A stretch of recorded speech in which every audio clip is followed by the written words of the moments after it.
welcome to tonight's recap of Big Brother 9. Previously on Big Brother, James and Joshua were nominated. Yep. And wow. James is realizing he's going to be nominated every week that he's still here unless he wins HOH. Nobody wants him in the house anymore. He's a huge threat. So Josh is going to put it on the down low. He's going to play cool. He knows he's not the target, so that's right. Why cause a stir? Well, we see James and Sheila in the sauna. Sheila is fully clothed. Well, James, I don't know, maybe the stripper Bible contains some hits of acid on the later chapters.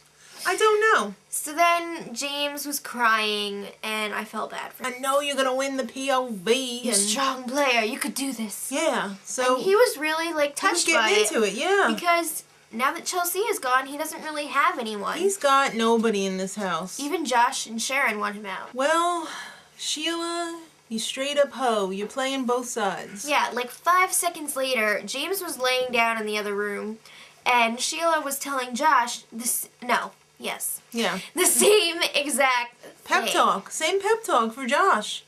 And she wasn't even whispering. Yeah, and Natalie was like, zippity-doo-dah. Somebody's coming, zippity-doo-dah. Yes, you gotta be quiet. He can totally hear you.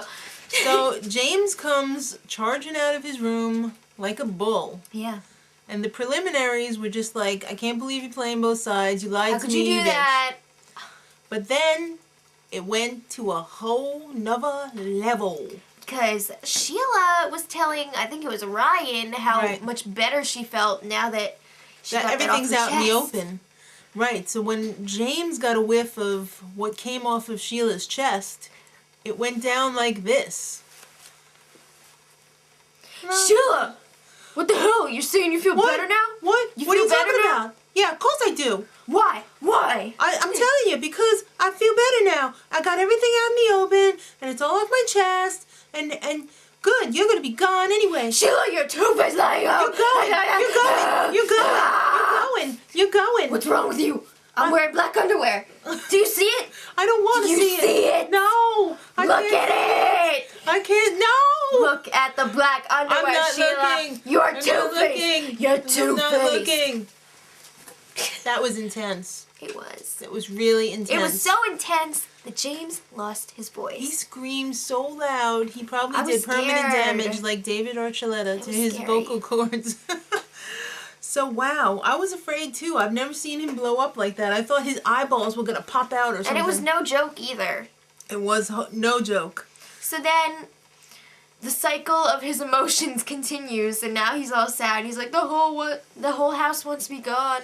He doesn't understand it. If everybody voted him back in, why do they want him gone? Seriously. I don't get it either. I think it was like a whatever of the moment, spur of the moment. I can't remember. Lesser of two evils. I don't know. Everybody was convinced that their worst enemy was coming back into the house or something, and they all had different enemies. I guess. Frenemies. So then, James was talking about the whole situation. I think it was with Natalie. I think everybody was in that room. Basically, except for everyone Adam. Was there. Adam was reading the stripper Bible. Yeah, Adam was reading the Bible in the other room, and he hears his name. So all of a sudden, he comes in. He's screaming. He comes running in their asses and elbows. He's just like, didn't come why are you talking about me, bro? Popcorn. But then, just as he came running in there, he turned on a friggin' dime and was just like, I'm happy now. Yeah, they were like, all right, go back in the other room and read the Bible. I gotta read the Bible now. All right. That was bizarre. It was weird. That was like an acid trip gone wrong or something. I think he dropped some hits in the bedroom there. It was wrong, though. The last time he cried was when his father died. He's a sensitive guy. He's physically, emotionally, and mentally exhausted, and I can't blame him. And he's like, there is no nice way to play. No. You have to play dirty if you're going to win this. Amen. So it's time to pick players for the Power of Veto competition. That's right. So, of course, HOH and the 2 nominees get to play, and 3 others. Yes. So, Natalie, being HOH, draws first. House guest choice. So she picks rye bread. Ryan. That's so stupid. He looks like a dirty old moldy loaf of rye bread. I like rye bread. I love rye bread too, but I don't like rye bread with the whitey tighties hanging out. Alright. So then James picked Sheila out of the bag. Oh! And Josh picked Sharon. What a natural. Yeah. So the only person left was Adam. So Natalie's like, guys, who am I going to pick to host? So Adam will be the host for this competition. Oh my God. This was the funniest Adam moment ever. And when I say moment, Moments. I mean the like... whole competition. Exactly. So they go out to the backyard, and there's this collection of random objects, but there's like two of everything, one big and one small. Blocks and popcorn and such. So it was stuff from like the house guests past and present. Right. And it's very difficult to explain this, but... We'll try. They show you a small sample of something, and then they show you a larger grouping, and they say, well, if this is this many, how many is this? Yeah. So, everybody makes a guess. Right. And then they reveal their guesses to the group.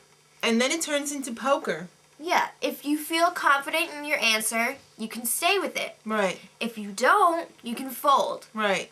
But if you fold, you're not eliminated. No. But if you stay and you have the furthest answer away from the truth, you're out. You're out. But right. If you are the closest, you get a point. Or the only one. Right. Sometimes you could be the only one. So whoever gets 3 points first wins. In a nutshell, no risk, no reward. Because if you fold, there ain't no effing way you getting a point. Yep. So first up, they showed the letter blocks, and they showed like 100, and then they were like, how many is in this one? Right. It was a lot. It was like 800 or something. I don't even remember. Well, Josh and Sharon were out on the first round. Yeah. Natalie got the point. Right. So then they showed push pins in the shape of the POV. Power of Veto. Right. And Ryan won that one. And Natalie was out. Because it came down to Ryan and Natalie for that one. Right. So one of them was going. Well, we need to mention that James was playing very strategically. He was folding almost every hand. He was going to let everyone else knock each other out. Right. And that was a very good strategy. Very good strategy. So then they showed... A tub of lard. Yeah. It was a tub, too. And that was Sheila's point. She knows her lard. All right. So then there was a column of balls. Now, James knows balls, so he got the point. Ew. Yeah. Then there was a chain. He's pretty good at that, too. He got the point. Those 2 points he got because he was the only one left. That's right. Everybody else had Everyone folded. else folded. Yeah. For those 2 rounds. I think he might have gotten one of them anyway. Oh, no, that's right. Ryan was going to get those if he hadn't folded. And he was sweating. Then they had to guess how much popcorn was in these 2 big things. Giant buckets. This was one of those points where I was just dying. I know. Adam was like, how many pieces of popcorn? Oh my God, I wish I had saved that on tape. How many blue blocks? That is something that I want to listen to popcorn forever and ever and put in my vest pocket for when I need a good laugh. How many push pins? All right, so... They make everything with P so that... Yes. Because they knew Adam was going to be... I don't think his name was in the bag to play. Pieces of popcorn. Pieces of popcorn!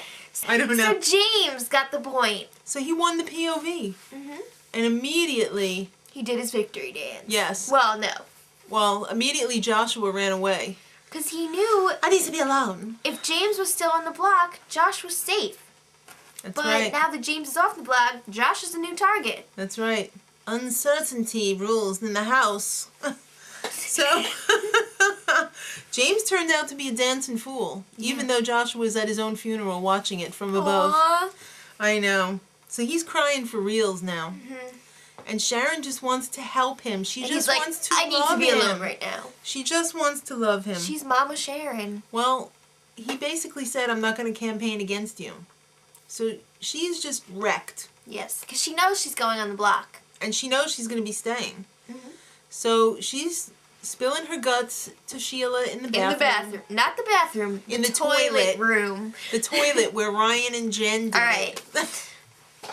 That's the duty is the only thing that belongs in there. And it did. So Josh, meanwhile, is cutting a deal to stay. Yeah. That was kind of cold to me. What do you want him to do? I know it's just playing give up? the game, but you know, he should have told her, look, I want to be fair. No, he's blindsiding her after she laid down and gave everything to him.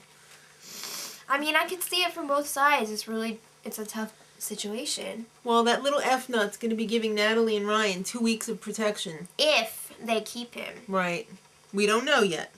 So, it's time for the POV meeting. Yeah, so James was like, Josh, why should I use this on you? And he's like, I sucked at the competition, I don't deserve it, so use it on yourself. Okay. So he does. And then he gives this weird speech about how he's had the best experience out of anybody in the whole Big Brother house. And everybody else should realize that they're taking this for granted and start actually giving some effort in the competitions. Play it, bitches. So, yeah, Natalie nominates Sharon. Ooh. Like, that was a surprise. I know. So, tomorrow, one of the F-nuts is going home. Will it be Josh? Or Sharon? We'll have to wait and find out. We will. Till then, Much love.